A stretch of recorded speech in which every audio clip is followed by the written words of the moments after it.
Well, this video is long overdue.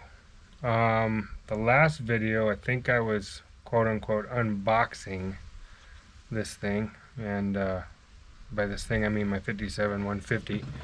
And so, make a long story short, I had to do a bunch of kind of mock-up assembly and then disassembly, so I would figure out what exactly I need or what I had. And yeah, so here it is. I'm gonna go through this thing like piece by piece, and you guys are gonna be right along with me as I'm building it, so you can watch it go on. So that's what we're doing. So I'm gonna get out of the front seat of this thing and grab the keys. Where'd I put the keys? They're here somewhere. Anyway, and then I'll walk out to the street, sort of, and you guys can see what it looks like. It's definitely a different color, but and there's been a lot of things different. But we'll go through and I'll unload a bunch of boxes and stuff as we go. And as you could tell, the seat was barely in anyway. Let's see, yeah. So, well, obviously there's an engine in it, right there. And the wheels and tires are off it, and it's off the ground, and it's now a bluish green color, two-tone. It is a 150. So the original color for this thing was beige. It was gross. It was beige. And one of my favorite color combinations for 57 is what they call a larkspur blue, which was the light color, and then harbor blue, which was like the darker color. And it's pretty rare. I've never really seen one on another 57. Other than like, there's a couple of pictures, I think. I think they had them on like Nomads. It was probably more common, maybe convertibles, where like the Bel Air trim had that swoop and it would be like inside there or on the roof maybe. But this was the way a 150 would have been done. Harbor and then larkspur blue. And yeah. Anyway, that's kind of the look of this thing. I have the bumper off. I have new pieces to go here. Obviously I have the 9-inch apart. It's right there. This is a 28 spline 9-inch with it's a track lock, but it's worn out, so I bought all this stuff to redo that. That was part of what I needed to know, was what rim was in this thing, what gears are in it, 354s, what brakes are on it. This is a poor attempt at putting disc brakes in this car.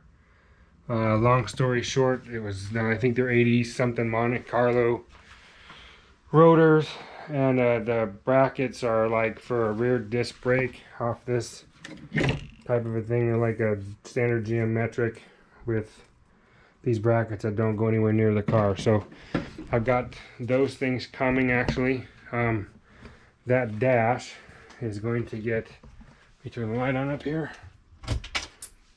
That dash is going to get this plexiglass out of it, and the original lenses and things are going to be here. Potentially that radiator, maybe another one. I have this other one here, and I have that one there, which is, that one there is a Walker. Those headers are not going on it. They were on it, but they're not. Those are Headmans. Those are really nice. They belong to my friend George. They're going back to him. I wanted something different. I was looking to do, you know, what everybody wants to do, so I contacted the guys at Holly Performance, and they had like a shipping deal, and they gave me this as a really good deal, so I'm really happy with it. They're hooker, they're black, they're fender well headers. We'll see how those go on. I actually needed those headers so I could pick the position this engine is actually going to go in. If you're really astute, you can see this right here. Let me get a light. Maybe that'll help. These Duracell lights are pretty fancy. Hold on here. So I can turn this thing on. Here we go.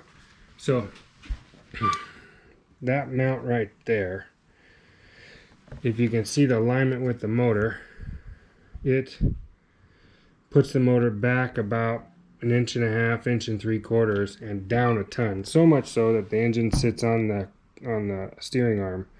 So what I did was I bought the factory style front mounts to mount this thing in here so I could figure out a position. Then I bought a transmission mount off of a 47 to 54 Chevy style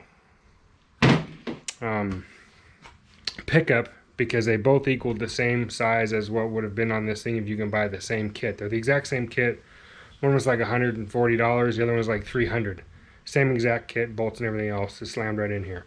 Sits up on top of the frame, and you'll see it. I think I have to raise it up because the factory manual says the core support and the engine sit 4 degrees off center this way. So I measured the core supports at 4 and the engine's at 4 to make everything run parallel. The front of the engine, blah, blah, blah, fan and everything to the radiator. And right now it's at 6. So I've got to bring the back end up 2 degrees to get to that spot.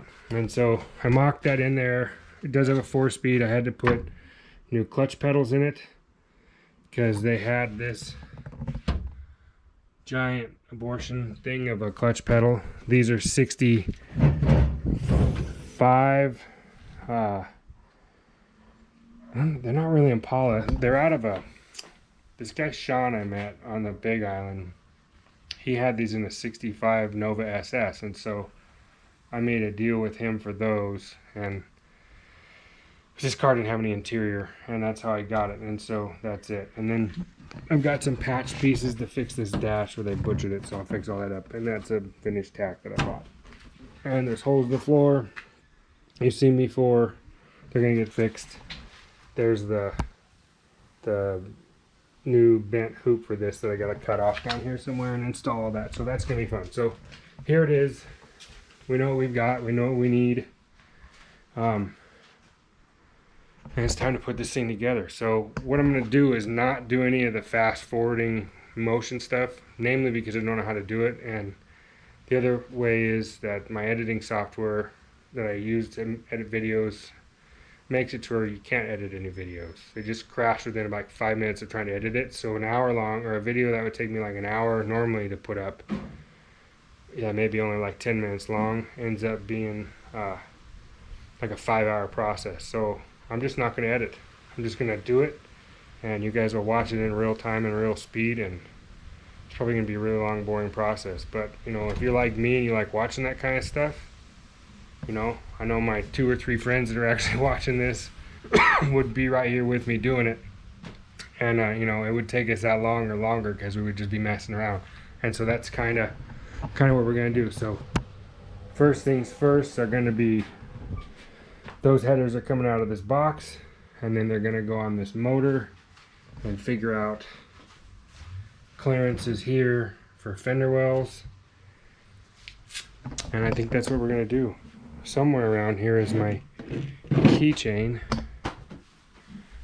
and the ability to get in the car in the trunk, which I don't know where it is actually. I don't know where I put them. Must not be time for me to open the trunk yet. But yeah, that's it. I'll see you on this next one. Check you later.